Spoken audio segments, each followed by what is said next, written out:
Henrique e hoje nós temos um convidado ilustre. Ele que é ícone do violão brasileiro. E pode pensar até que não, ele está aqui olhando para mim, mas o Francisco Araújo.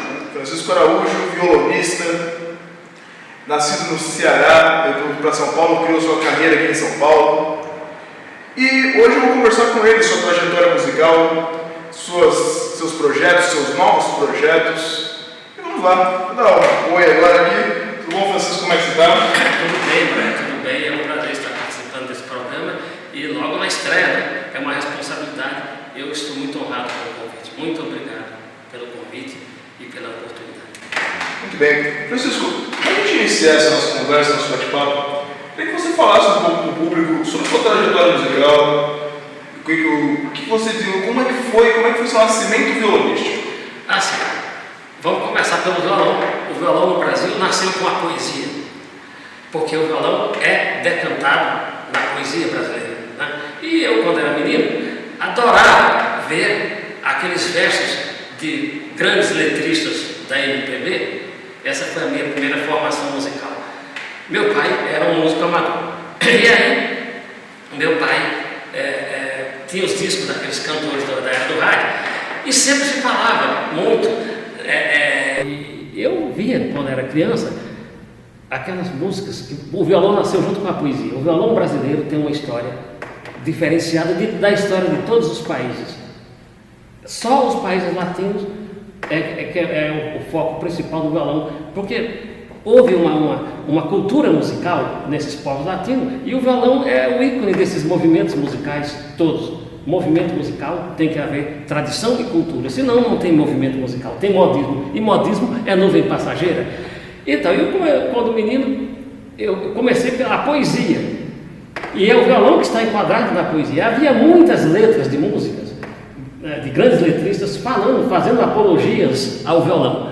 E essas apologias eram assim, tipo: e tu pisavas nos astros distraída, sem saber que a aventura desta vida é a cabrocha no ar e o violão. Aí meu pai, que era um músico amador, que era um colecionador de discos, um músico amador, mas tecnicamente perfeito.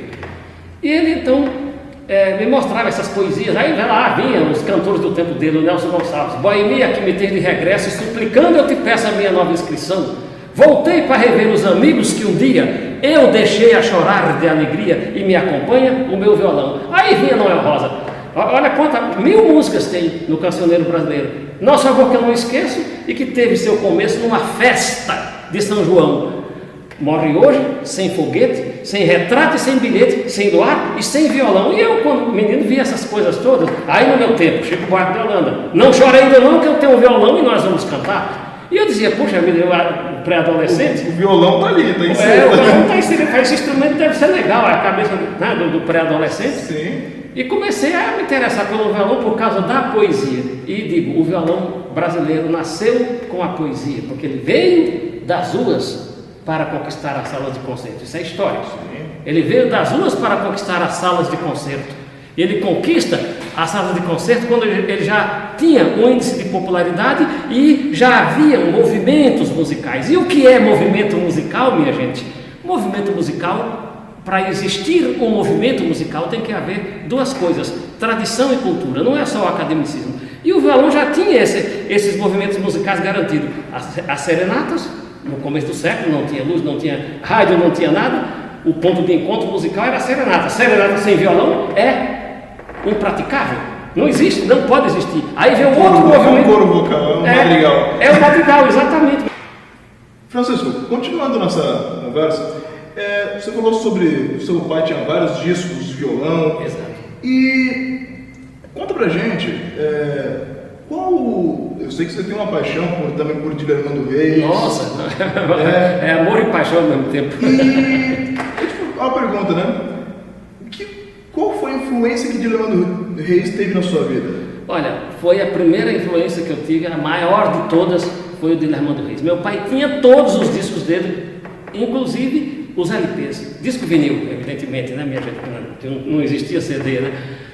Então, eu ouvi uma valsa do Dilermando chamada Alma Nortista. Eu vou ter que falar meio tecnicamente, você sabe, tem um movimento contrário, harmonicamente um movimento contrário, aquele movimento onde uma voz sobe e a outra desce. Isso é justamente para no público não ficar muito atento a formas musicais, que não é esse o nosso objetivo. E eu não conseguia fazer aquilo de jeito nenhum. Aquele movimento contrário, eu não conseguia fazer. Mas eu comecei a achar bonito aquilo.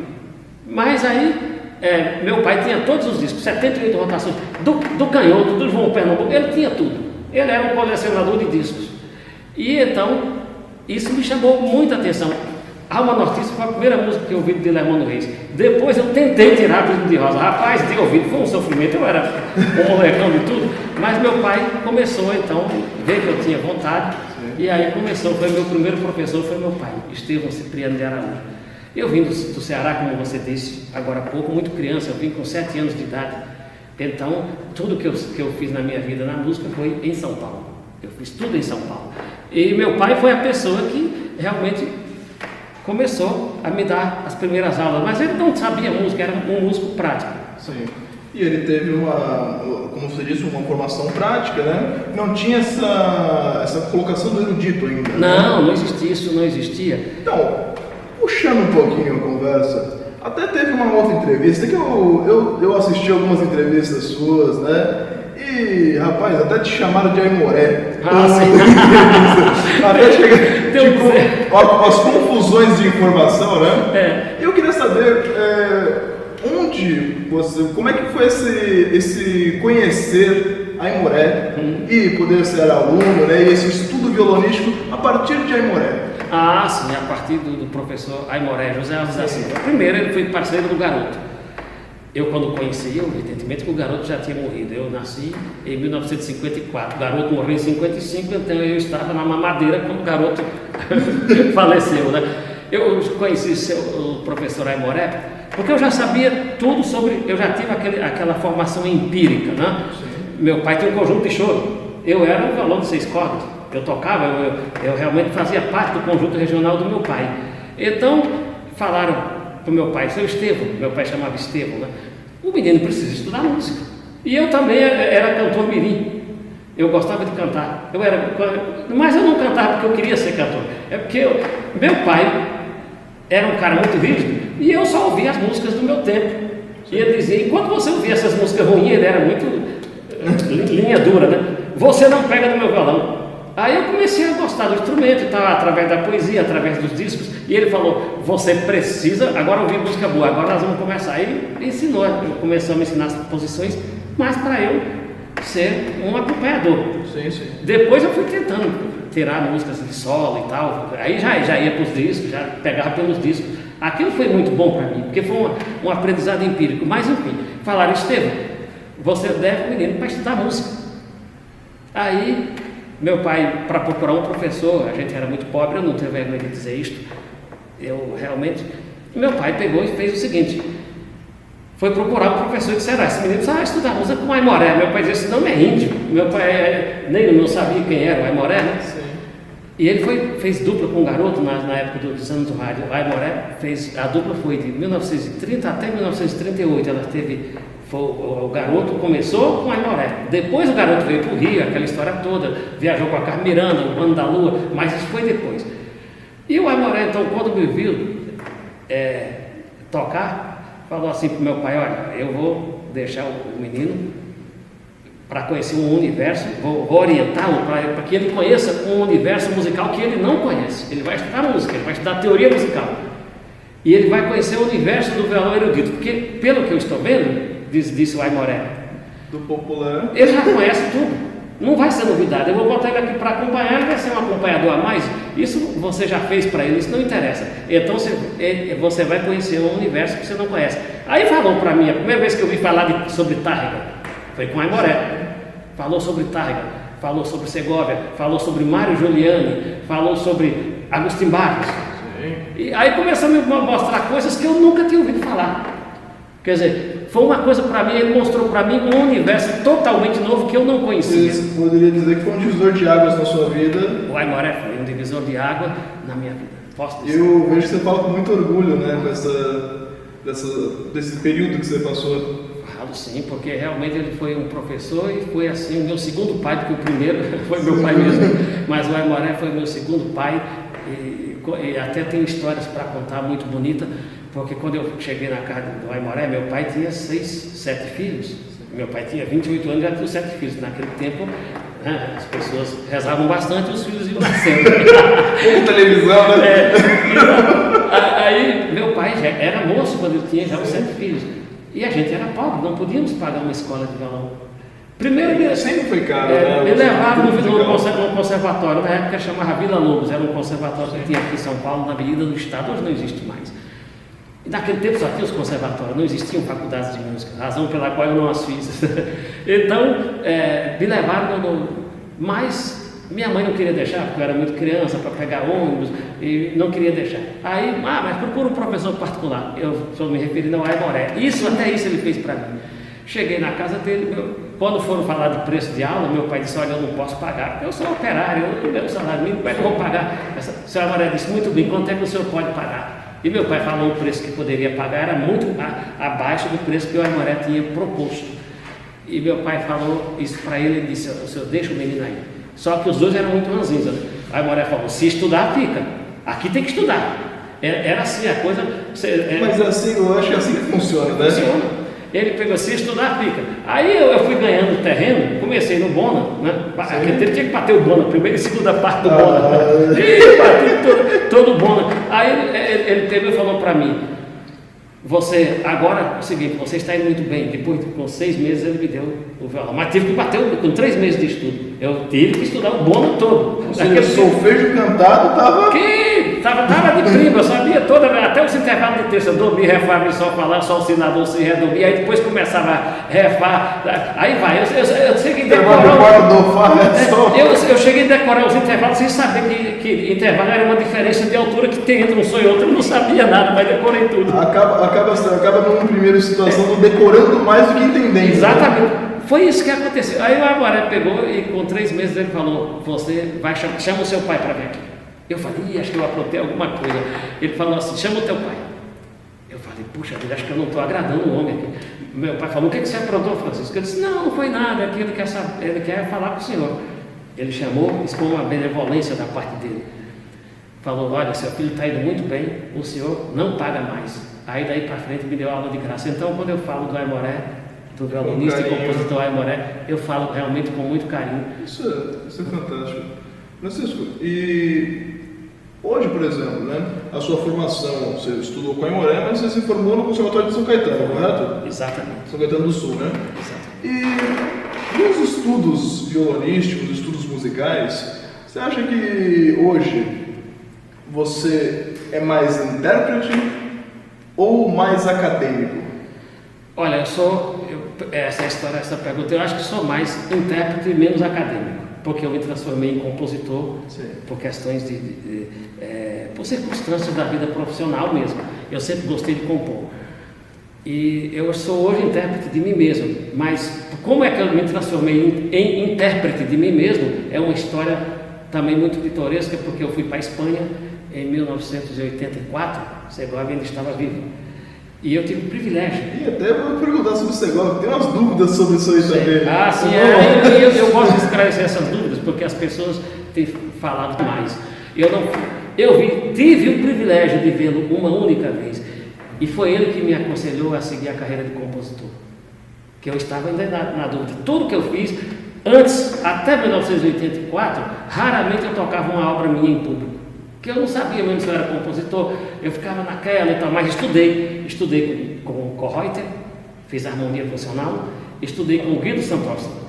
Então, com o Guido Santorsola, eu estudei as formas musicais do período barroco, a sonata, a suíte, né? essas formas musicais. Desde os temas com variações. Temas com variações também.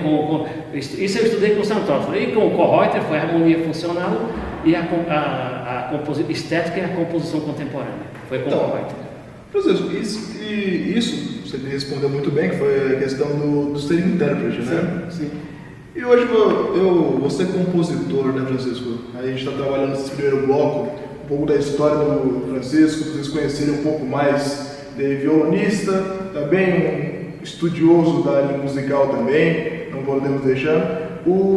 E essa questão de ser um intérprete de si mesmo, né? Você acha que é mais fácil ou mais difícil a carreira do violonista intérprete de si mesmo? Foi muito difícil. Para mim foi muito difícil, eu acho que é difícil para todo mundo. Veja por quê. Quando você tem a tendência, porque o compositor nasce compositor. A escola ajuda a ele a externar e se expressar através daquilo que ele já tem dentro de si mesmo, aquela necessidade de expressão. Isso para mim é o compositor. E o compositor tem que ser dotado de duas coisas: a intuição. A primeira delas é a intuição e o talento. Pode falar o que quiser, pode vir com a hermenêutica da música, pode vir o doutor que vier. Se você não tiver talento e conhecer só forma de composição, você não vai ser compositor. O compositor nasce. Embora eu seja uma pessoa cética, eu acredito demais que o compositor nasce. Você perguntou se era fácil. Uma predisposição. É uma predisposição e não adianta. Você pode conhecer a forma de um bolo. Os ingredientes estão ali, mas na hora que você fazer o bolo é que vão ver se você tem realmente talento. Exatamente. Não adianta você saber que uma sonata tem 3 movimentos, aquela coisa toda para ver. Mas na hora de fazer a sonata, cadê? É a mesma coisa dos que falam e os que falam sem tocar. O caprichoário do Tiger tem aquela escala. Legal. Você falou, tem um ponto de tensão aqui, mas o público quer ver você fazer a escala. Faça a escala, pelo amor de Deus, em vez de falar. Uma das coisas que você citou que eu acho muito interessante é até com os alunos. Um aluno, por exemplo, vai te perguntar: professor, como é que faz isso? E você vai falar: se faz assim, mostra pra... E você não demonstra, já começa a perder um pouco esse respeito que o aluno tem e aquela admiração. Com certeza, mas vamos bater na tecla que você falou. Sim, ser o intérprete de si mesmo. Como é que isso aconteceu comigo? Foi o seguinte: eu já fazia composição, isso desde novo, mas eu tinha vergonha, eu nem queria mostrar isso para o Aimoré, porque eu dizia, ele não vai concordar, ele era muito radical e perfeccionista, e ele vai se opor a isso, então eu não mostrava nada. Bom, evidentemente que você tem alunos.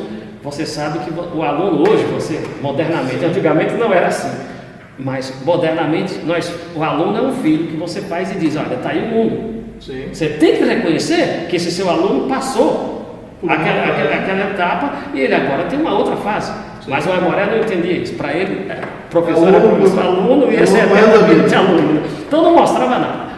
Acontece que depois eu terminei o curso, fui para o conservatório e como é que nasceu o compositor. E como é que eu me tornei intérprete de mim mesmo? Esse é o foco para os ouvintes não se perderem no fato. Aí eu peguei e fui fazer o conservatório em São Caetano, né? De 70 a 74.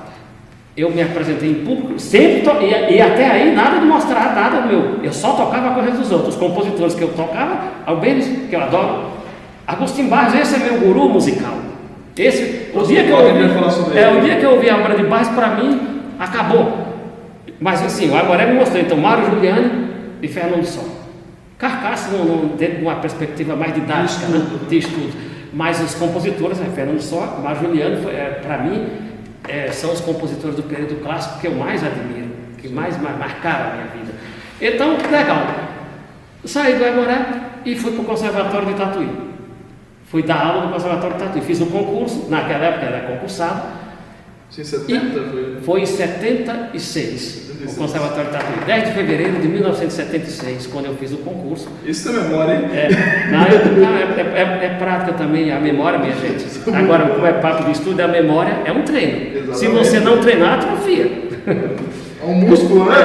E eu fiz história, é um músculo, a unha também, né? Mas quando a gente vê gente ruim em unha, né, Brian? A gente fica realmente... Bom, mas aí eu fui para o Conservatório de Tatuí. E ainda, sempre tocando obras dos outros. Fui para o Conservatório de Tatuí. Aí tem um amigo meu, que era o professor Jair Teodoro de Paula, que infelizmente já falecido. Ele gostava das minhas composições. Mas entrei em concurso. Eu participei de tanto concurso que se houvesse concurso para perdedor, eu faço as palavras do Vila-Lobos. Se houvesse concurso para perdedor, o vencedor seria ele. Nunca venci eu chegava no final, mas como eu era um intérprete que fazia o que eu queria, eu não fazia, às vezes, a dinâmica que estava na partitura, a agógica. Agora a gente começa a entrar em termos técnicos, mas não fazia nada daquilo. Então chegava na final, eu perdia. Mas aí o professor Jair Teodoro de Paula, lá no Conservatório de Tatuí, encontrou um anúncio do do jornal. Eu já fazia coisas antes, já vinha fazendo música, mas não mostrava para ninguém. Que dizia, tem um concurso de Porto Alegre, até antigamente tinha um seminário internacional de Porto Alegre, foi lá que o Sara fundou, foram 10 anos, eu venci o 10º seminário, então o concurso de composição. Eu falei, mas eu vou entrar em concurso? Eu não sou compositor. Ele falou, não, você pode botar aquela valsa virtuosa que você fez dedicada ao Barros. Sim. Eu falei, mas eu não me considero compositor, ainda sou intérprete. Ele disse, não, você vai entrar, e ele acreditou que eu ia ganhar. E não é que eu ganhei, rapaz. Aí ganhei um dinheiro bom na época, mas eu não sabia a dimensão, eu não estava na mídia. Sabe, eu já tinha feito alguns concertos, mas não estava na mídia. Aí eu venço o concurso internacional de Porto Alegre, o 10º seminário internacional com a valsa virtuosa. Era o primeiro concurso de violão que tinha no Brasil. Eu ganhei um bom dinheiro, comprei meu primeiro violão, meu pai tinha um terreninho que estava faltando quitar o terreno, eu quitei o terreno. E aí eu falei, puxa vida, agora eu sou compositor, agora eu tenho que ser, agora é oficial, mas ainda eu estava meio naquela de oficioso. Legal, a história é um pouco longa, mas para a gente ganhar tempo eu fui para a Espanha, fui para a Espanha representar o Brasil em 1984 no Seminário Internacional de Santiago de Compostela. Segovia que fundou o curso. Sim. E tive a grata satisfação de ver o Segovia pela última vez. E, bom, aí venci o concurso. A obra foi editada nos Estados Unidos. Valsa Virtuosa número 1, Virtuoso Artes número 1. Eu prefiro falar Valsa Virtuosa número 1. Francisco, essa parte da valsa virtuosa eu quero abordar mais a fundo. Agora a gente vai dar um breve intervalo, vamos falar dos patrocinadores que fazem esse programa acontecer. Então, um breve intervalo e já voltamos. E aí, você sabe o que é sublimação? Eu vou te explicar. A sublimação é uma estampa digital. Então, eu pinto a aquarela no meu ateliê, digitalizo ela, coloco no computador, trabalho no Photoshop, imprimo numa impressora com tinta sublimática e levo para a prensa. Na prensa térmica, a 200 graus, a tinta ela vai aderir à fibra do tecido. Então, não cria uma película e você pode passar com ferro por cima. Ela é durável e resistente à lavagem. Então, essa é a técnica da sublimação. Sejam bem-vindos a Bambu Design.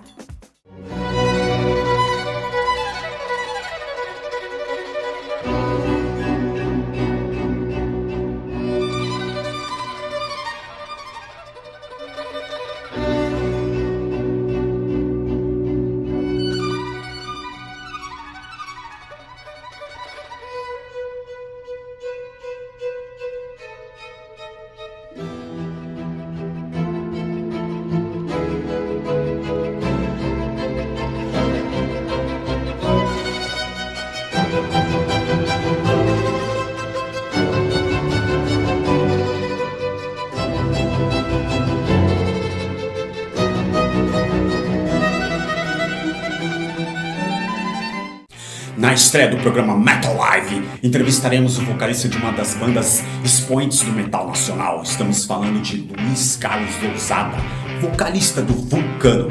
Nesta entrevista abordaremos assuntos como sua trajetória musical, seus demais projetos e o cenário do metal nacional. Eu sou o Alex Pinho e você está na ATC. Surpreenda-se! Voltando com o papo de estúdio aqui com o Francisco Araújo, a gente estava numa conversa bem interessante. O Francisco tinha dito que os concursos de Santiago de Compostela, e agora eu vou, só para concluir aqui, mas eu vou fazer uma pergunta. Você falou que a valsa virtuosa foi editada... Foi nos Estados Unidos pela Columbia Music Company. E... Na época, a editora era em Washington. Continue, mas depois eu quero fazer uma pergunta. Pode ir. Bom, então eu venci o concurso, mas foi uma história muito engraçada. Eu vinha para São Paulo, eu trabalhei 15 anos no Conservatório de Tatuí. E aí eu nunca morei em Tatuí, eu vinha para São Paulo. Eu sempre fui criado em São Paulo, vendo essa agitação urbana. Eu não conseguia morar numa cidade do interior porque eu achava muito tranquilo demais. Eu sou acostumado dessa violência urbana, como todos nós. Bom, e aí eu cheguei em Tatuí, a história foi muito engraçada.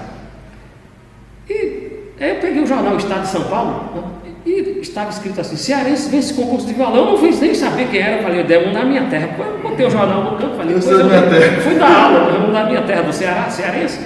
Mas não sabia, porque eu mandei a música, e naquele tempo, o seminário de Porto Alegre, a escola dominante era do Carlevaro, e eu não sabia de nada.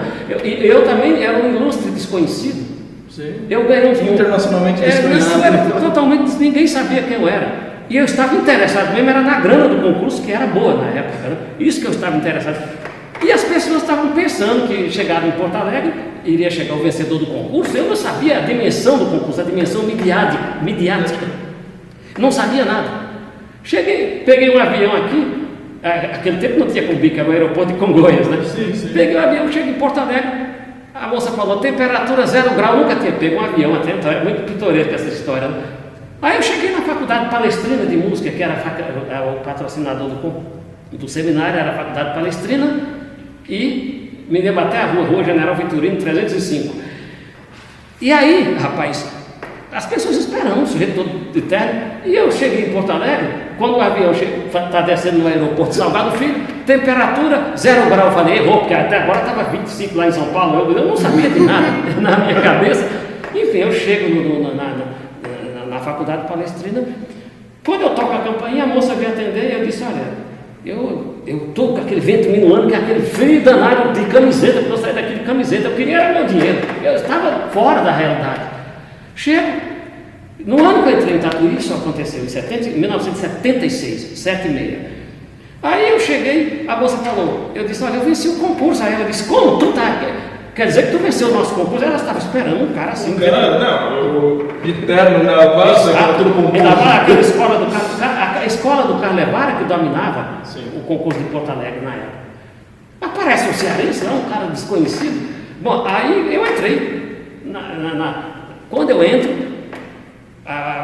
eu falei assim para a moça na portaria, eu quero falar com o Crivellaro, que era o reitor, o diretor da faculdade. Ela disse, tu quer falar com o doutor Crivellaro? Gaúcho fala muito tu e ti, né?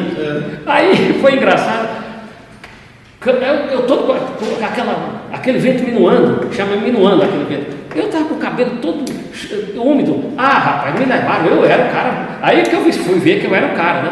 Me levaram para a imprensa, me puseram um terno de lã, alugaram um terno, me puseram uma roupa bonita. Eu nunca tinha usado um paletó, fiquei todo duro. Mas aí foi muito engraçado. Aí eu peguei e fui tocar para a imprensa, aquela coisa toda. Fiquei mais 15 dias em Porto Alegre. E aí sim, aí nasceu o compositor. Eu tinha que assumir alguma coisa. Por quê? Ninguém tocava minhas músicas. A pergunta foi como é que eu... É muito difícil você se tornar intérprete de si mesmo quando ninguém lhe conhece. Nem os músicos lhe conheciam. Bom, mas eu tinha vencido o concurso.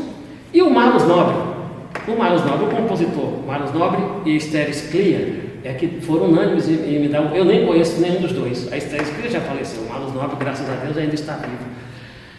O Marlos Nobre escreveu uma matéria sobre mim no Zero Hora, dizendo o seguinte, existia para violão a obra de Villa-Lobos e pouca coisa depois disso. Agora apareceu um rapaz com uma obra maravilhosa e tal, eu me lembro até os dizeres, ele fez até umas comparações meio assim de arroubos, né? Ele dizia assim, que é uma obra que ela é tão difícil quanto os caprichos de Paganini. Eu falei, agora me comprometeu.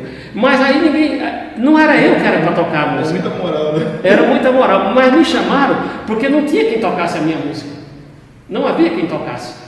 Só depois que aí veio o concurso de composição, aí sim, no ano seguinte, ela fazia parte como peça de confronto do concurso de composição. Mas no começo era gravado em fita, a gente gravava em fita, não tinha CD, era tudo na fita. Mas agora uma dúvida, quem executou essa peça? Você achou que... Não, mas além de você, quem executou? Você achou que executou com qualidade? No ano seguinte, ou seja, no ano de 77, aí a obra já saiu editada, fazia parte, aí veio o concurso internacional, porque tinha o concurso de interpretação em Porto Alegre e o concurso de composição. O concurso de composição, então a obra que vencedora seria a peça de confronto no ano seguinte. Sim. E eu fui para Porto Alegre para ser jurado. Quem era o jurado? Eu, o Barbosa Lima e o Carlevaro. Foi aí que eu conheci. Sim. Chego, e aí tudo bem, tinham três representantes que ficaram para a final. Eu não gosto muito de falar de concurso, porque concurso sempre tem injustiça e a gente não concorda. Mas eu vou falar o nome, vou citar o nome. O Everton Brody, eu não posso esquecer, era um dos caras que foi para a final. Um americano chamado Jeffrey Merrex, que era aluno do Barbosa Lima, que já não é bom, porque o professor está na mesa, porque o aluno vai, o professor vai ser jurado. Essas coisas a gente não concorda, né, Praia? Vários desvios, né, de conduta aqui. Aí, mas enfim, o Barbosa Lima era jurado, o Carlevaro também, e eu tinha uma incumbência no júri, era dar a nota a quem melhor interpretasse a peça de confronto, que era justamente a minha. Eu estou ali sem assim, meio sem saber da dimensão da coisa ainda. Quando eu vi os acordes da Valsa Virtuosa, o primeiro foi o americano, o Jeffrey Merrex. Eu falei, poxa, isso é meu? E o Teatro Farroupilha, cheio. Eu falei, meu Deus do céu, essa música é minha. Aí caiu a emoção, caiu a minha ficha. Eu falei, isso é. Aí, até hoje você está julgando. E eu julgando. Agora imagine a cabeça do rapaz que estava executando essa obra na sua frente. Sim. Aí o seguinte, eu não dava nota, porque era assim, eu só dava nota ao intérprete, o que melhor fosse intérprete da peça de confronto. E tinha o Djalma Marques. O Djalma Marques foi o que melhor tocou, e eu dei o prêmio para o Djalma Marques. Eu dei o prêmio como melhor intérprete da minha música, foi o violonista pernambucano Djalma Marques, que eu não sei se hoje ele está levando uma carreira. Trabalha com informação, ele é médico, né? Sim. Ele parece que é fisioterapeuta. É a mesma linha do Marcos Kaiser, né? Parece que sim. Mas foi um grande violonista, tocou a minha música melhor. Djalma, você não sabe disso, mas agora eu vou ter que falar. Na época, você sabe que havia uma pressão muito forte, né, Djalma? Para certas pessoas ganharem. Mas foi você quem venceu. E eu dei o prêmio para você porque você foi o melhor. Foi assim que foi. Bom, daí para frente. Isso é maravilhoso, estou fazendo um comentário que a gente fala de concurso, tanto como jurado como plateia, a gente visualiza e não tem muito o que a gente fazer, pois a decisão do júri normalmente ela é irrevogável. Exatamente. Né? Então fica complicado. Mas quando acontece uma situação assim, de que na hora que o violonista de qualidade recebeu o prêmio, isso é muito maravilhoso. Pois é, rapaz, isso decidiu a minha vida. Esse concurso de Porto Alegre decidiu a minha vida. Profissionalmente, bom, aí a música foi editada, voltou à partitura dos Estados Unidos, aí a música que não prestava, que todo mundo criticava, voltou agora em inglês. Virtuoso Altos, número 1, olha.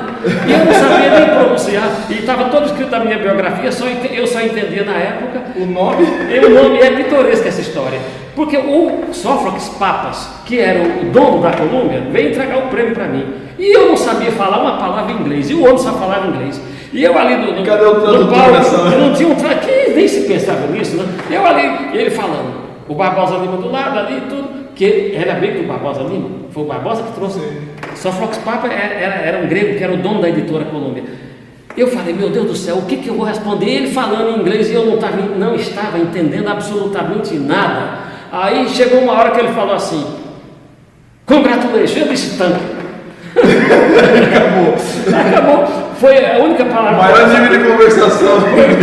Tanto e acabou, né? Mas foi a coisa mais bonita. Mas foi uma coisa muito linda, porque a Valsa Virtuosa, dedicada a Agostinho Barros, todo mundo na época dizia, por que você não dedica ao Sérgio Abreu? Nada contra ninguém. Eu disse, porque eu não conheço o Sérgio Abreu? Na época eu não conhecia. Né? Eu também não conheço até hoje. Conheço, mas assim de vista. Você dedicou ao Barros. Eu dediquei ao Barros. Aliás, são 7 valsas virtuosas, de 1 a 7. E daí, todas elas são dedicadas ao Barros? Todas elas e outras obras também, os 25 estudos. Tem alguns do songbook também que são dedicados ao Barros, né? Tem, vai dedicar ao Barros. Francisco, agora eu vou fazer uma pergunta um pouco polêmica, né? A valorização do compositor instrumental, né? Não essa música cantada, a música comercial, né? Vamos falar da música instrumental. O compositor, você vê essa desvalorização, por exemplo, da valsa virtuosa, essa questão de editarem lá fora e aqui talvez a valorização não era tão grande. O que você nos fala sobre isso? Olha, a valorização do compositor, ainda mais de música instrumental, ela é muito difícil. É um caminho extremamente tortuoso, porque você tem que ser reconhecido pela mídia, porque nós somos escravos da mídia. Todo artista que vive da música, ele é escravo da mídia. Ele tem que saber negociar com a mídia, porque ele vai ter que pagar as contas dele. Não adianta rezar e jejuar, porque ele não vai pagar aluguel jejuando, ele vai ter que pagar as contas. Então ele tem que saber jogar com a mídia. Tudo isso a Valsa Virtuosa me ensinou. Foi depois de um ano que eu comecei a ganhar direito autoral sobre copyright, sobre vendas de cópia. Hoje não existe mais, hoje o computador acabou com tudo isso, você não tem mais. Antigamente você ganhava razoavelmente vendendo partituras, as editoras. Casa Bevilá, quando a Casa Bevilá, quando teve, a do Vitale, um reinado de mais de 70 anos. Exatamente. Né? Mas, então, foi assim, e para ser valorizado. Bom, quando veio a valsa virtuosa, muitas pessoas, que eu não quero citar nomes aqui, porque nem precisa, nem que pegaram a música, falaram, Francisco, violonistas de nome da época, eu vi a sua música em Los Angeles, mas como eles botavam defeito, eu respondi, mas as notas não estão escritas em inglês, é a mesma que você conheceu há anos atrás.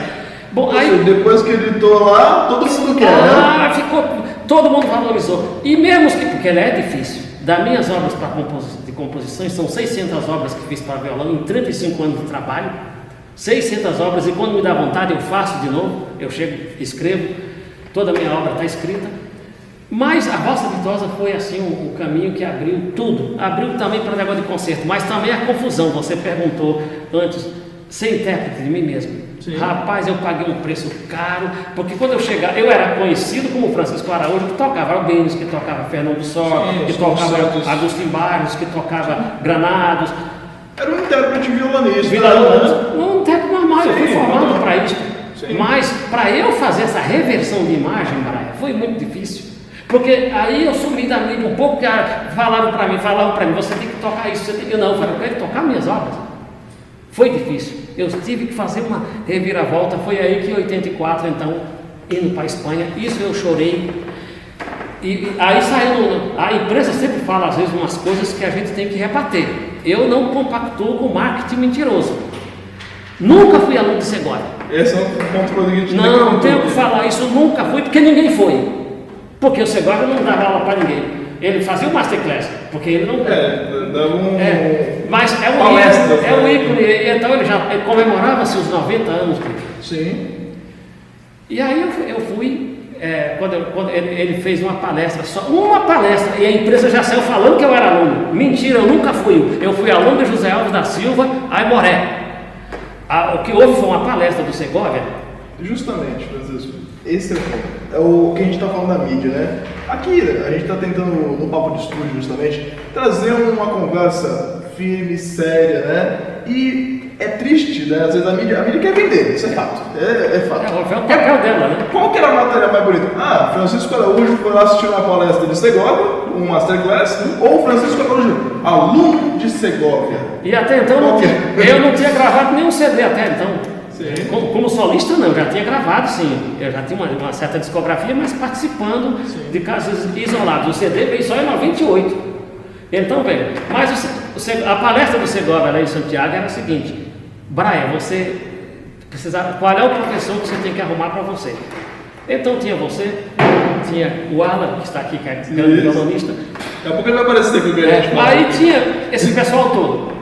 E ele dizia, Braia, você arruma um professor que corrija tal defeito que você tem na mão esquerda, você tem um problema de mão direita, você está articulando mal, você está tocando com um dedo só, você tem que articular. Tipo essa. Então, só isso que ele falava. E todo mundo, evidentemente, com medo, porque o Segovia é um ícone. Minha gente, ninguém fez carreira igual o Segovia. No século XX, não houve. E ele é um ícone. Eu sou fanático por Segovia. Bom, mas aí, quando chegou a minha vez, aí foi que ele já pegou a partitura da valsa virtuosa, ele editava também, porque ele era amigo do Sófocles Pacas. E ele tinha umas diferenças com o Barros. Né? Quando ele pegou a minha música, eu vi que ele viu tio Agostinho Barros, para Agostinho Barros, eu percebi que ele ficou assim. Aí ele disse, Araújo, eu falei, maestro, no Brasil se pronuncia Araújo. Ele disse para mim, eu não quero dizer para você o que eu achei, estou falando palavras dele, da sua música. Se eu gostei ou deixei de gostar. Não, estou dizendo isso. O que quero lhe dizer é que você siga o seu caminho como compositor, porque você vai ser um diferencial na história da guitarra. Eu comecei a chorar como uma criança, minhas pernas. Eu precisava ouvir aquilo. O curso para mim já não tinha mais nem sentido. Era um mês, né? Porque o Segovia nem dava aula no curso. Então. Aí, rapaz, quando ele disse isso, eu falei, bom, agora, então, a partir de 84, eu realmente comecei a ser intérprete de mim mesmo, porque eu já tinha toda uma história Então, querendo ou não, as pessoas iam me ouvir. Então, mas podemos concluir, na verdade, que você agora pode não ter sido seu professor, mas foi seu conselheiro. isso ele foi. Neste último bloco, podemos dizer assim, a gente vai trabalhar agora um pouco da discografia do Francisco. Conhecer um pouco mais dele, compositor, suas obras, tanto na questão mídias e áudio, né, mas também seus livros, songbooks. Então eu vou deixar que o Francisco mesmo fale aqui sobre suas obras. Francisco, por favor. O primeiro CD que eu gravei, Francisco Araújo de Sertões Seresta, eu tenho que falar o nome da gravadora, CPC Homens. Foram 2 CDs. Francisco Araújo de Sertões Seresta, em 1998, e Francisco Araújo Deitando e Rolando. Claro, eu já tinha tido toda uma discografia antes, mas é desnecessário, não que seja desnecessário eu falar para não alongar muito o papo, que é muita coisa. Mas a gravadora, quando me contratou para gravar, eu já tinha um certo nome. Nada vem por acaso, né? Então, tudo vem pela lei de causa e efeito. E aí, em 1998, eu gravei meu primeiro CD, depois, em 2000, eu gravei o segundo CD, Francisco Araújo Deitando e Rolando. E daí para frente, as coisas começaram a acontecer, as músicas começaram a aparecer. Evidentemente, não foram as nossas virtuosas, porque a gravadora não quis investir. Eu não pude gravar no Brasil porque a gravadora não quis investir, porque ela achava que não tinha retorno se ela desse o dinheiro. Então eu gravei outras obras minhas. E daí para frente começaram as coisas a aparecerem e a Globo fez uma vinheta no programa Globo Rural com uma música chamada No Tempo das Flores. Rapaz, aquilo foi para mim, mas eu estava na época precisando de dinheiro e a Globo me ofereceu uma quantia para eu gravar aquela vinheta. Eu gravei e daí as músicas que você não quer, que você não acredita, são as que realmente te fazem um alicerce para a sobrevivência. No caso foi aí O Tempo das Flores. E daí começou, os CDs venderam bem, né? Eu tive bastante shows no Sesc, eu estava sem trabalho, o Sesc me contratou, fiz uma temporada de shows e veio o segundo CD em 2002, Francisco Araújo Deitando e Rolando. Mas antes disso eu já tinha Aí tudo bem, comecei a participar de programas de televisão, foram muitos programas de televisão. Trabalhei no programa Viola Minha Viola, de Inesita Barroso, foi minha amiga, eu digo amiga, porque não foi apenas uma colega, foi uma amiga, porque colega são todos a gente conhece, mas um amigo você tem uma ligação fraternal bem mais íntima, né? Com certeza. Inesita foi minha amiga. E aí, como é que eu fui parar no programa Viola Minha Viola sem ser artista sertanejo? Aí é o seguinte, aí é uma coisa nova, eu abri o precedente para outros instrumentistas que vieram depois. Então, eu quando fui para o programa Viola Minha Viola foi muito engraçado. Na Globo tinha uma novela chamada Tieta do Agreste, que é uma adaptação do livro do Jorge Amado, Tieta do Agreste. E tinha uma música chamada Rancho Fundo, que é do Ari Barroso, é da década de 30, mas Chitãozinho e Chororó havia gravado aquela música. Mas houve um certo protesto, que eles mudaram um pouco a melodia, aliás, a bela interpretação do Chitãozinho e Chororó no Rancho Fundo. E queriam mostrar então como é que cantava a música. Então o programa Viola Minha Viola me chamou para fazer a interpretação. Aí para eu acompanhar, e eu então aí conheci Inesita Barroso pessoalmente, e daí para frente ficamos amigos, fizemos shows durante mais de 4 anos juntos, gravei 50 programas, mas teve um incêndio na TV Cultura, acho que ficou uns 20 programas aí. Teve um incêndio. Perderam o acervo, né? E não só a Inesita, né? Mas também o Rolando Boldrin. Que depois eu participei do Senhor Brasil, Rolando Boldrin. Mas esse já foi bem mais recente. Mais recente, né? Eu vi, você tocou... Foi a minha rapisódia sobre o tema de Humberto Teixeira e o Cateretê, Quando Havia Sertão, que é dedicado a Inesita Barroso. Então, veja bem, e o Cateretê, Quando Havia Sertão, é um cateretê, na realidade é uma música caipira, é uma dança, né? Uma dança, o cateretê. E foi muito engraçado, porque ela dizia, Francisco, você fez uma modulação de Ré maior para Si menor, viola para fazer a modulação para Si menor, não pode ser afinação cebolão, e fica difícil, por que você... Eu falei, bom, agora já foi, agora não posso mudar a música, vai ser assim mesmo. Mas ela gostava muito daquela música, daquele cateretê. E foi assim, aí a discografia mais recente, os CDs, mas houve também discos anteriores, muita discografia que eu participei de outros discos, mas atualmente são CDs. Então, são esses CDs que a gente tem que falar. É o Francisco Araújo de Sertões de Seresta, e eu não gostava desse nome. Porque não tinha, de Seresta só tinha uma música, mas aí olha o que é o marketing, né? É os Sertões de Seresta. Não, eu não gostava do nome Sertões de Seresta, não vi música sertaneja, só tem um cateretei de Seresta, só tem uma música. Que eu ganhei um festival e não me pagaram porque eu não tinha idade, que era o Festival de Seresta, eu não tinha idade, tinha que ter 50 anos na época, eu não tinha. Mas eu ganhei o festival. Você ganhou e não recebeu? Não recebi, ganhei, mas não levei, eu fiquei com aquela vitória de pira. E aí deram dinheiro, né? Você não, me deram como vencedor e tudo, mas eu aumentei a idade porque eu precisava da grana na época. Exatamente. E o festival foi no Conservatório de Tatuí, tinha o Festival da Seresta da Saudade. E não tem mais nada como que. Eu queria botar o nome de Sortilégio. O cara falou, Francisco, Sortilégio. Você quer vender CD? O cara da gravadora na época. Sortilégio, os caras vão procurar um dicionário para saber o que é sortilégio. É muito. Que tal Sertão e Seresta? Eu falei, mas como se não tem música de Seresta e de Sertão só tem uma? Ele disse, Francisco, é um marketing. Exatamente. É a magia do marketing. É a magia do marketing. Aí ele me convenceu. Ele falou, Francisco, quem é sertanejo vai comprar pensando que é sertanejo. E quem gosta de Seresta. E não é que o CD vendeu por causa disso, rapaz? E Francisco, agora uma parte comercial, né? Pô. E para alguém adquirir esses CDs, como é que faz agora? Olha, quando você grava um CD que tem uma gravadora por detrás, eu não gosto muito de falar, porque a relação do artista com gravadora sempre foi conflituosa, né? Esses CDs, eles lançam quando querem, porque não são meus os fonogramas. Os fonogramas são do CPC Unis, dos dois CDs, o de Sertões Seresta e o de Itana e Holanda. Eu não queria mais gravar CD desta maneira. Então, um amigo meu de Campinas me ofereceu um estúdio, foi o Maurício Antunes, produtor de estúdio, e me deu umas horas de estúdio. Falou, eu te dou as horas de estúdio, que é muito caro a hora de estúdio, e eu te dou de graça. E depois você faz a prensagem aqui e tal. Eu falei, muito obrigado, Maurício Antunes, eu devo isso ao Maurício Antunes. Aí eu fiz o terceiro CD, que chama-se Nas Cordas do Violão, acho que estão aqui. Opa, vamos passar aqui. Nas Cordas do Violão. Fiz um outro antes. Aqui? Esse aí. Nas Cordas do Violão. Tá vendo? Isso. E esse é meio cubista, eu fiz por uma... Olha só, Pablo Picasso, né? É meio Pablo Picasso, porque é meio cubismo. Eu fiz, chama Francisco Araújo, estilo brasileiro. Estilo brasileiro. E consta com quais obras aqui? Deixa eu ver.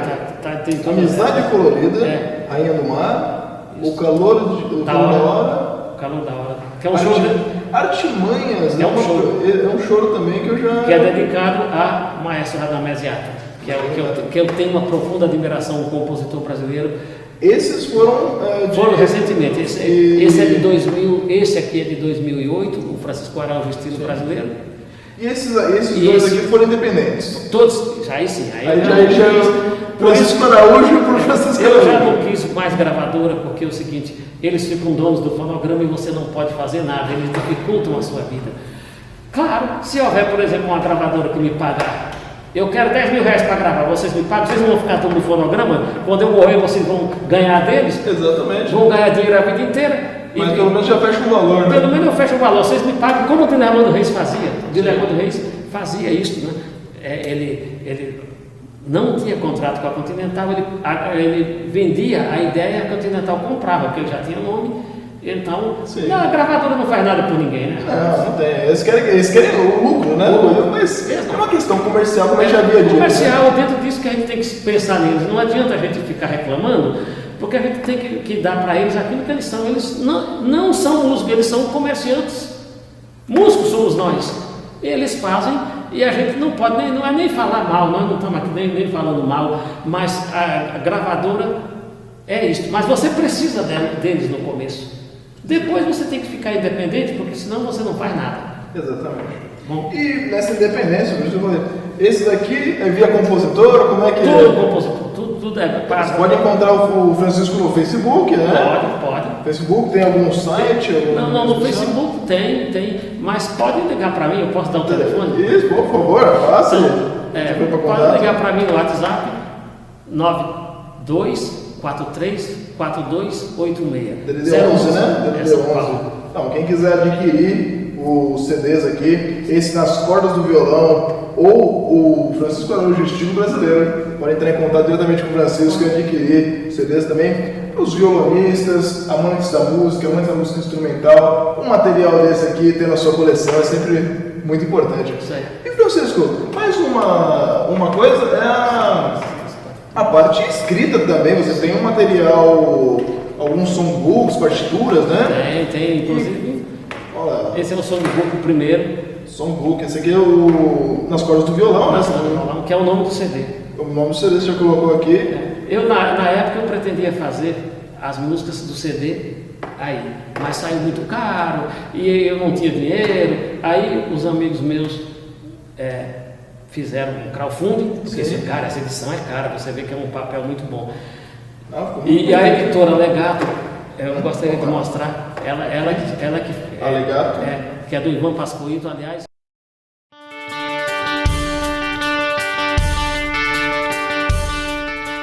Bom, queria agradecer de primeira mão todo o carinho que você me deu, todos os elogios, todos os presentes. Eu me sinto muito grato de receber todo esse carinho do senhor, que é um mestre do violão. Muito obrigado. Bom, eu conversando com alguns colegas, normalmente sempre surge aquelas dúvidas, né? Porque a gente nunca fez muitas apresentações, então não tem tanta experiência com a preparação. Porque quando o jovem sobe no palco, a primeira coisa que ele na hora que ele senta na cadeira, é aquele coração disparando.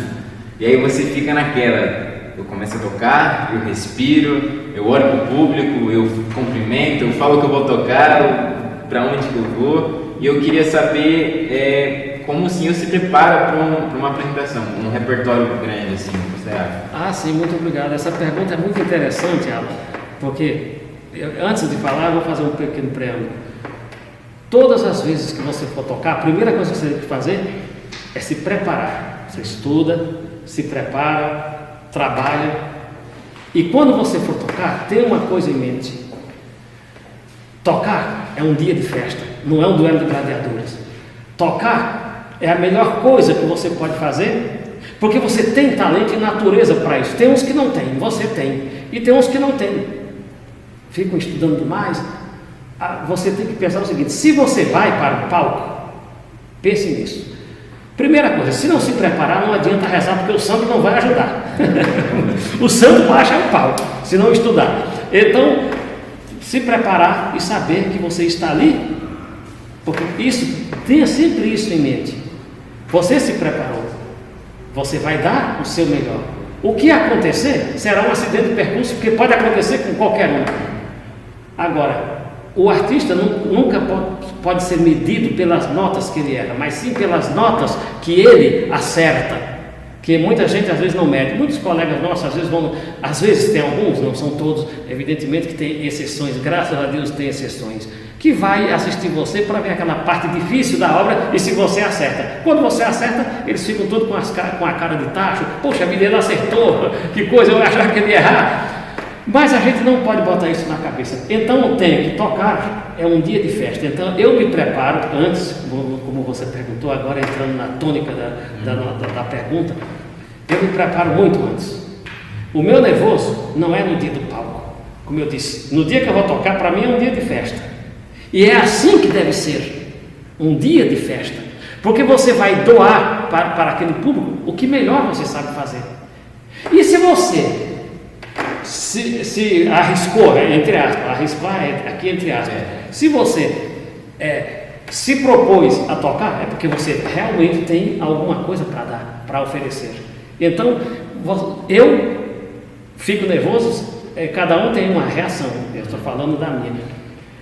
É o antes, eu não vejo a hora de entrar. Quando eu piso no palco, eu não tenho nervoso nenhum, o nervoso meu é antes, quando eu vou me preparar, assim, aí realmente eu quero me preparar, o dia de tocar é um dia de festa. Então é isto que a gente tem que ter em mente, porque senão acaba sendo uma coisa traumática quando a música é para nos dar prazer. A música é uma mensagem de paz, e o mundo precisa de paz, e a música vai salvar este planeta. Então nós temos uma missão. Então é se preparar e saber que o dia de tocar é um dia de festa. Não é um duelo de gladiadores. Se prepara antes. Não deixe de se preparar, pelo amor de Deus. Não estou dizendo para não se preparar. Tem que se preparar. E muito. Dá o que você pode. Mas se você vai tocar hoje, tudo que você sabia do violão, você aprendeu até ontem. Então eu penso assim. Entendi. Bom, aproveitando que esse é um bloco de curiosidades também, eu queria saber quais são os pontos que você leva em consideração ao criar uma interpretação de uma obra, uma peça. Sim, primeira coisa que você tem que se identificar com aquilo que você toca. Não importa as críticas que algum colega evidentemente possa fazer, que você escolheu um repertório ruim ou qualquer coisa, ou que ele não gosta da peça. Você tem que gostar da peça.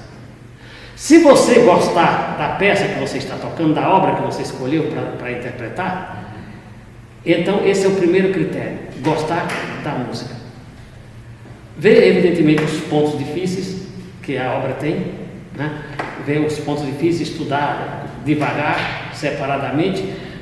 Quando já estiver bem as partes difíceis da obra, você tem que ousar. O violonista precisa ousar. Agora eu vou fazer mais rápido. Bom, tem que usar o metrônomo? Tem, mas não para estudar com o metrônomo peças. Estudar técnica. A obra está além da técnica. E a técnica só serve para alguma coisa se ela estiver a serviço da arte. Sem estar a serviço da arte, a técnica de nada serve. De nada serve se não estiver totalmente e irrestritamente a serviço da arte. Então, gostar da peça, gostar do repertório. Não interessa se Segovia chegasse para você, por exemplo, e dissesse, mas essa peça é... Não, você gostou da peça, manda o Segovia ficar na dele. Porque ele só tocava também o que ele gostava e todo mundo é assim. Então, tem que se respeitar esta escolha. Esta escolha precisa ser do artista. Senão, a coisa passa a ser fria. Você entra num processo mecanicista. E a música não é mecânica. A música, a arte é expressão. Então, eu penso desta forma, que a escolha e o gosto do artista tem que ser respeitado, porque está no anímico de cada um de nós. Também tem uma curiosidade que eu queria muito saber. Como você vê, como era a visão musical do Francisco jovem e a do Francisco de hoje em dia? Nossa, como mudou. Muda totalmente. Uma coisa que você não deve se impressionar, a visão da gente como performance e como sonoridade. O som que você tem com 17 anos jamais será o som que você vai ter quando você tiver 20 anos. Não há critério para julgar se é melhor o som dos 20 anos do que os dos 17 anos. Não há. Porque vai mudar. Sim. Isso vai mudar. Isso faz parte da natureza. E a natureza é o pai e a mãe de tudo. A natureza manda em tudo. Então, você muda muito. Se você perguntar se eu hoje sou um músico melhor do que há 30 anos atrás, eu vou dizer para você que sou melhor hoje, porque hoje eu sei o que eu quero, hoje eu sei aonde eu posso chegar, o que eu devo fazer, e antes eu não sabia muito bem. A gente procura muitos modelos, o que é normal para qualquer um de nós. Então mudou radicalmente o Francisco Araújo de hoje. Primeiro que eu sou hoje um intérprete de mim mesmo, como eu estava falando. Se eu não tocasse as minhas músicas, ninguém ia tocar. Sim. Se eu fosse um doutor que falasse só de interpretação ou de coisas teóricas, não. Uma vez aconteceu que um sujeito falou para mim, não vou citar, mas é um exemplo muito cômico, né? Ele falou sobre o capricho árabe, ele fez uma exposição lindíssima, porque tem gente que adquire conhecimentos. Eu não sou contra a universidade, pelo contrário, eu sou a favor, né? Ainda mais que tenha violão, por favor, tem que ter violão, porque é a nossa vida, é a nossa razão, é a extensão do nosso corpo, é o violão, né? Então, ele falou, e eu só escutando. Fez crítica a todo mundo, e fez crítica, olha, era uma coisa assim, que ninguém sabia tocar de jeito nenhum. Falou do ponto de tensão que tinha naquela escala do começo do capricho árabe. Sim. Aí eu estou escutando ele falar, eu disse, bom, agora ele vai fazer a escala. Ele não fez, entendeu?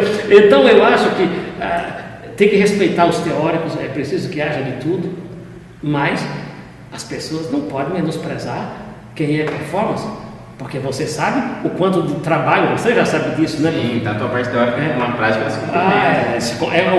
O que há é um complemento, então você sabe o quanto demora para você esquentar o corpo na cadeira e chegar ao ponto que você chegou. Isso você já aprendeu, já é uma aprendizagem que você já tem com você, porque você faz isso.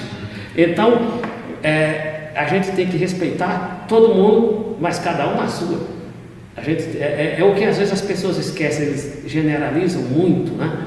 Então hoje eu diria para você que sou um músico bem melhor do que eu era antes. Graças a Deus tenho muita saúde e realmente para mim a vida é muito melhor do que antes. Antes eu nem pensava, eu era uma pessoa que era meio alienado, porque era normal, ainda mais na minha geração. E hoje eu acho que eu sou uma pessoa melhor em tudo do que eu faço do que eu era antes. Porque hoje eu sei exatamente o que eu quero. E antes eu ficava meio reticente em certas coisas. Bom, por último também queria saber se você tem alguma mensagem para deixar para os estudantes de violão. Bom, estudantes de violão, aqui nós estamos falando em linhas gerais, né? Eu acho que hoje em dia a visão que o violão tem que ter para que ele sobreviva no futuro, e o violão tem esta vantagem. O violão é um dos instrumentos que mais história tem, por quê? Porque ele veio de uma cultura, essa cultura é a cultura popular. É respeitar os estudantes de violão e muitos professores também. O violão só sobreviveu até nossos dias por uma única coisa: a multiplicidade de linguagens e estilos que o violão tem. O violão é um instrumento que se adapta a todas as culturas, e foi por isso que ele não morreu. Eu vou dar um exemplo. Um instrumento importantíssimo na história da música, o alaúde e o cravo. Por que foram suplantados? O alaúde porque só pertencia a uma cultura, era a cultura árabe. É claro que Bach escreveu para alaúde, né? Não escreveu para violão e nem para piano. Bach nunca escreveu, e para o cravo também. Mas o violão, hoje, sobretudo nos países latinos, no Brasil, nós temos uma multiplicidade de linguagem enorme. Na Espanha, nós temos uma infinidade de linguagens. Então, eu acho que respeitar a multiplicidade de linguagem, respeitar o som que o outro tira, não ficar criticando o som de fulano, de ciclano, não. Você tem que ver o flamenco com aquele som do flamenco. Você tem que ver o Baden-Powell tocando daquela forma que ele toca, porque se ele tocar bonitinho, ele não é o Baden, para mim não é. O Baden é aquele cara que pega e toca e mete a mão. Se o fulano gostou, que se dane, mas o Baden arrebatou a Olimpíada de Paris, e está aí a história. O Baden-Powell é um dos ídolos meus, porque teve o Dilermano Reis, como nós já vimos, depois foi o Baden-Powell, e um que eu fui amigo, que foi o Paulinho Nogueira, que era totalmente diferente. Então a gente nunca, e outra coisa, nunca fazer comparações. Comparações é a coisa mais ridícula e insana que você pode fazer. Porque quando você está comparando pessoas que pensam diferente, você não está sendo coerente. Então você não pode comparar Mozart com Pixinguinha. Não é porque o Mozart é mais gênio que Pixinguinha, porque Pixinguinha é um gênio. Doa quem doer. Pixinguinha é um gênio. É porque cada um tem o seu universo estético. Então cada um tem que ser visto dentro do seu universo. Ambos foram gênios. Mas o brasileiro ainda tem aquela coisa de meio que vendido, né? Sim. Quando ele fala de um violonista brasileiro e vai ter um violonista internacional, ele diz, guardando as devidas proporções. Não guardem proporções. Faça a comparação não, a avaliação, comparação é ridícula, com o universo estético de cada um, com a personalidade de cada um. Isso é o que eu aconselho para as pessoas mais jovens. Esta visão de conjunto, esta visão holística do violão. E o violão tem essa visão holística. Não sei se respondi. Respondeu. Bom, esse foi o Papo de Estúdio e você está na Artistic Channel. Muito obrigado. Gostaria aqui de abrir um parênteses. Claro. Ivan Pascoito é um dos maiores editores que nós temos no Brasil. Uma pessoa muito séria. De partitura. Aliás, ele reviveu a obra do Dilermano Reis, porque ele fez revisões e isso é muito fantástico. Ivan Pascoito é o dono da Legado. Esse projeto editorial de partituras eu devo ao meu amigo Daniel Mesquita, que é o professor Daniel Mesquita, é um grande professor de violão. Ele colocou os espaçamentos. Ele fez, e ao Alan Gomes, que fez também comigo todo o espaçamento, o final. Alan Gomes é o charado do nosso amigo aqui. Então é professor de guitarra e professor de educação infantil. E ele foi uma pessoa que é da toda minha confiança. E eu agora gostaria de falar um pouquinho sobre os intérpretes. Claro, com certeza. O Jaelson Farias, por exemplo, que é um dos maiores intérpretes de violão que tem no Nordeste. Jaelson Farias, meus parabéns pelas suas primorosas interpretações. O Jaelson Farias, além de ser um grande professor, é um grande intérprete meu. Eu tenho a honra de dizer isso. Considero o Jaelson um dos grandes intérpretes. O Marcos Gomes, que é outro grande intérprete. Foi seu aluno também? Foi meu aluno. O Lúcio Santos. São os grandes intérpretes são amigos meus. Tem que citar Então, sempre, eu né? tenho que citar esses intérpretes, porque eles são maravilhosos. O Jaelson Farias, inclusive, gravou um LP chama Íntimo Violão, é o LP, o CD, né? E realmente ele gravou 2 músicas minhas, que é o Recife Antigo, que está aí no songbook, e gravou uma valsa que eu fiz para ele chamada Reluzente. Agradeço muito, Jaelson. E o Daniel Mesquita, porque está encabeçando esse projeto, e o Flávio Vasques, que é outro violonista lá do Rio.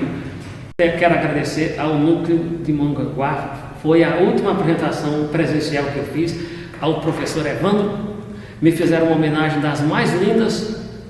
Eu fui homenageado em público por esse núcleo violonístico de Mongaguá. E o professor Evandro é a pessoa que realmente encabeçou tudo isso. O professor Fred Lincoln, que é meus amigos são tudo molecada. Graças a Deus eu não gosto de me relacionar com gente que pensa no paleolítico inferior. Então, a razão pela qual os meus amigos, graças a Deus, são todos pessoas jovens e pessoas da cabeça arejada, os intérpretes também, e muitos intérpretes. E a última apresentação, eu quero aqui parabenizar o trabalho do professor Evandro no núcleo violonístico de Mongaguá. Para falar essa palavra é muito difícil. Mas agradeço muito, foi uma homenagem muito linda e muito sincera.